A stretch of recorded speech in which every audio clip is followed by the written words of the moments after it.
Hello and welcome to another Whiskey Review with me, the Whiskey Novice. Thank you for joining me for review number 176, part 6 of a series in which we're looking at 13 12-year-old Scottish single malts. We remain in Speyside, we remain with Diageo. We stay looking at a 43% single malt Scotch, which got colour added. It is chill filtered, and it's this one. This 12-year-old Knockando, this 12-year-old. And we will... Let's get into it, shall we? If you remember back to my last episode, review number 175, I was looking at a Linkwood from Diageo, and I was very pleased about that. Does that carry on to this Diageo? Let's see, shall we? Let's just see. Overripe banana, honey, malt. Overripe banana, honey and malt. And then it tends to peter out into nothing.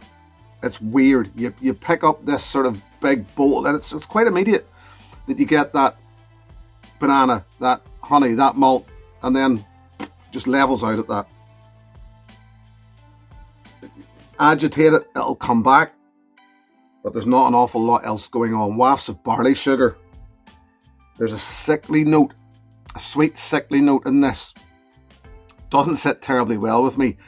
It took me a long time to figure out what it was, and it's not technically, I would suggest it's not a thing. But what it makes me think of is honey and icing sugar.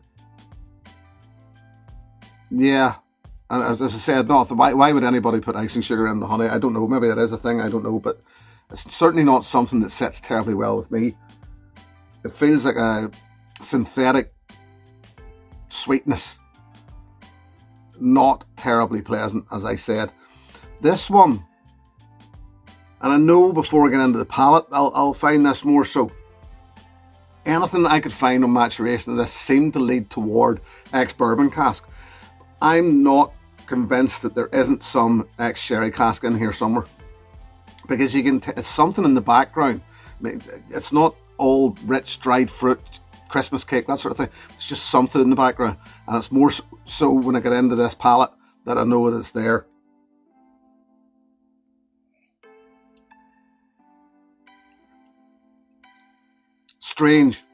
A strange, sour, bitter arrival for me. I've talked about the map of the tongue before. Sweet, sour, bitter, salt, umami. And sweetness generally will be picked up first.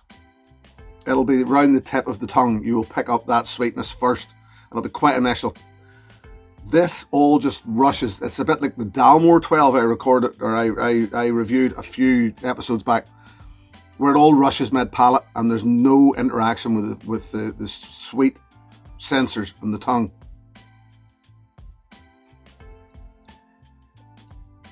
And once again, it feels like a synthetic, an artificial sweetener.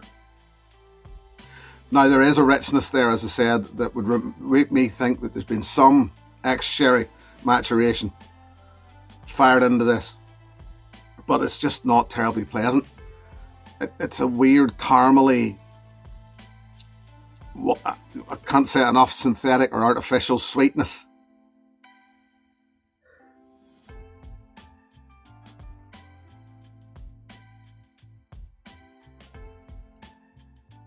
And it's because of this, and that sickly thing's there again.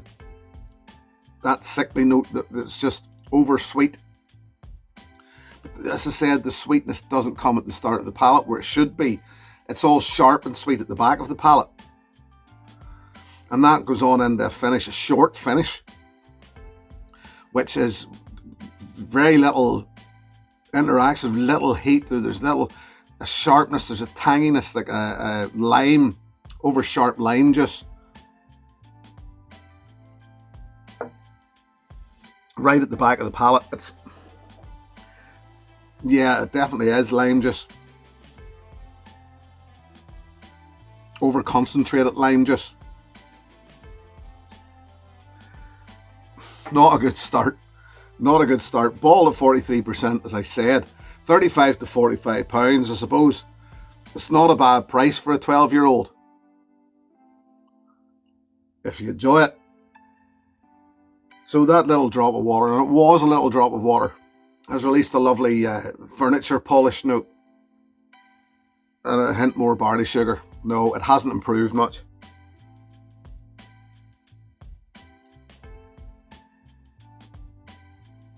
And the sweetness. Oh man, the sweet. Oh, it's all sharp sweetness mid palate.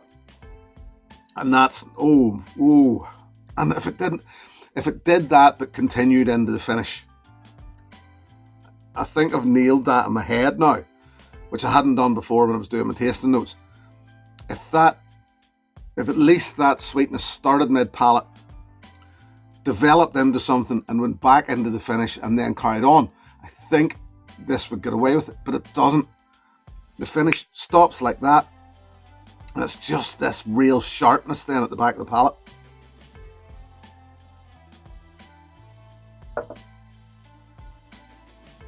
I get the impression that there will be people out there that love this. It's one of those that I think there's probably those who love it. It's not for me. It's not. It's definitely not. And the more that's sitting in my palate, the less I like it. That sickly thing's still there.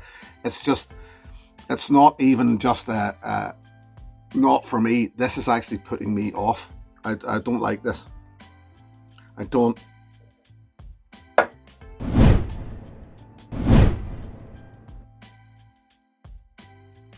Now, once again, when I say it is me that doesn't like this, remember it's me that doesn't like it. It's just not for me. So what would I recommend then? If I don't like it, what would I say get as an alternative? Well, this is something that to me does sweet right, does sweet properly. The Glencadam 10-year-old. This one on its way out, unfortunately. Ball at 46%, I believe. I can't remember. I think it's non-chill filtered, no colour added. Probably says on there somewhere. Yep, unchill filtered and no added colour. Do you know, it's not outside. It's around the same price from memory. Maybe slightly more expensive. The Glencadam 10-year-old, maybe slightly more expensive than Knockando. This one. But it's far, far superior. And any sweetness that's in it comes in the form of fresh fruit. It comes even that. I remember it having that slightly powdery sweetness about it, but it just worked so much better, worked so well, balanced perfectly. Whereas the Knockando, this one isn't. It's weird. It's sharp. It misses the points that it's supposed to hit. It hits the points that it shouldn't hit too hard, and it's just not a good one in my impression. Buy Glencadam 10-year-old. That's the easiest bit. That's the easiest way to put it. Just avoid this completely. That sounds terrible. I know. As we said, just bypass Knockando this one on your way up. But